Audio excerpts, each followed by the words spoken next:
স্বামী স্ত্রীর মধ্যে দূরত্ব তৈরি হয় স্বামীর তিনটি ভুলের কারণে। অনেক স্বামীর আছে এমন কিছু ভুল কাজ করেন যার কারণে স্বামী স্ত্রীর ভিতরে দূরত্ব তৈরি হয়ে যায়। মনে রাখবেন, স্বামী স্ত্রীর সম্পর্ক হচ্ছে মহব্বতের সম্পর্ক। দুনিয়ার সর্বপ্রথম যে সম্পর্ক হয়েছে সেটাই হচ্ছে স্বামী স্ত্রীর সম্পর্ক।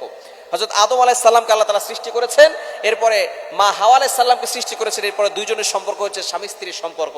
সুতরাং এই সম্পর্কটা বর্তমানে এমনভাবে অবহেলিত হচ্ছে, প্রত্যেকটা জায়গায় জায়গায় সংসারে অশান্তি অশান্তি অশান্তি ছাড়া আর কিচ্ছু নাই।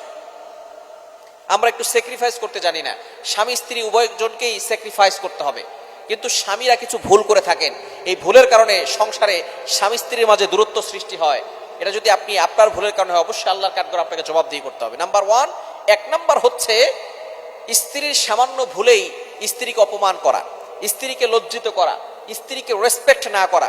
মনে রাখবেন, আপনি যাকে বিয়ে করে নিয়ে আসছেন সে কাজের বুয়া না। আপনি যাকে বিয়ে করে নিয়ে আসছেন সে তার বাবার বাড়িতে রাজকন্যার মতো ছিল, সে সেখানে কাজের বুয়া ছিল না।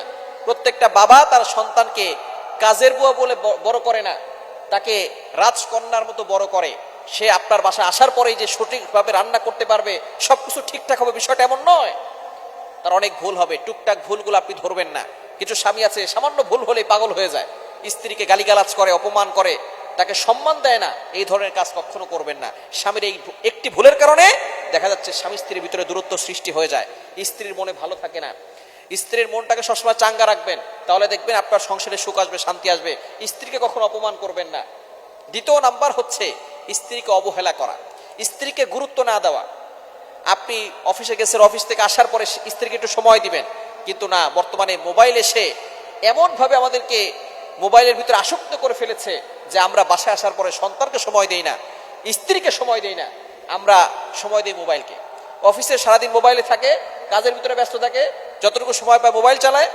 আবার বাসায় আসার পরেও দেখা যাচ্ছে যে স্ত্রীকে সময় না দিয়ে, সন্তানকে সময় না দিয়ে সে মোবাইলে আসক্ত হয়ে পড়ে। খবরদার, স্ত্রীকে এভাবে অবহেলা করবেন না, তাকে সম্মান দিবেন। এবং 3 নাম্বার যে সমস্যাটা, সেটা হচ্ছে স্ত্রীকে গালিগালাজ করা, মারধর করা, স্ত্রীর পরিবারকে গালিগালাজ করা। এটা কখনো করবেন না। আপনার পরিবার আপনার কাছে দামি, আর স্ত্রীর পরিবার তার কাছে দামি নয়। আপনাকে বিয়ে করছে মানে যে স্ত্রী সবকিছু ছেড়ে দিয়ে আসছে, বিষয়টা এমন নয়। আপনি নিজেকে অবশ্যই এইভাবে প্রস্তুত করবেন যাতে করে আপনি আপনার স্ত্রীকে কখনো এই ধরনের অপমান না করেন। স্ত্রীকে গালিগালাজ করবেন না, মারধর করবেন না। মনে রাখবেন, স্ত্রীরা হচ্ছে নরম, তারা ভালোবাসা চায়, তারা যত্ন পেতে পছন্দ করে, তারা ভালোবাসা পেতে পছন্দ করে। স্ত্রীরা, নারীরা যদি একটু কম ভালোবাসা পায় তখনই তারা অভিমান করা শুরু করে। যখনই দেখবেন আপনার স্ত্রী অভিমান করা শুরু করেছে, তখনই আপনি তাকে ভালোবাসবেন বেশি, তাকে মহব্বত করবেন বেশি। স্ত্রীকে মাঝে মধ্যে ঘুরতে নিয়ে যাবেন, এটা সুন্নাত। নবী সাল্লাল্লাহু আলাইহি ওয়াসাল্লাম ঘুরতে নিয়ে যেতেন। স্ত্রীকে মাঝে মধ্যে খাওয়াবেন, গিফট করবেন, আইসক্রিম দিবেন, ফুচকা কিনে দিবেন, স্ত্রীরা খুশি হবে। স্ত্রীদেরকে খুশি করতে অনেক কিছু লাগে না, অনেক কিছু লাগে না স্ত্রীদেরকে খুশি করতে। আপনি 20 টাকা দিয়ে একটা আইসক্রিম এনে দিলে স্ত্রীরা খুশি হয়ে যায়। এজন্য আপনাকে অনেক কিছু দিতে হবে, বিষয়টা এমন নয়। আপনি তাকে গালিগালাজ করবেন না। ভালোবাসা দিয়ে যে কাজ করা যায়, মারধর করে, আঘাত করে, গালিগালাজ করে সেই কাজ করা যায় না। এজন্য শাসন করতে হলে ভালোবাসা দিয়ে করেন, তার পরিবারকে নিজের পরিবার মনে করেন। দেখবেন এই 3টি ভুল যদি আপনি না করেন, তাহলে সংসারে স্বামী স্ত্রীর ভিতরে দূরত্ব বাড়বে না। যদি স্বামীরা এই 3টি ভুল করে, তাহলে স্বামী স্ত্রীর ভিতরে দূরত্ব বেড়ে যাবে, আস্তে আস্তে ডিভোর্সের পর্যায়ে চলে যাবে।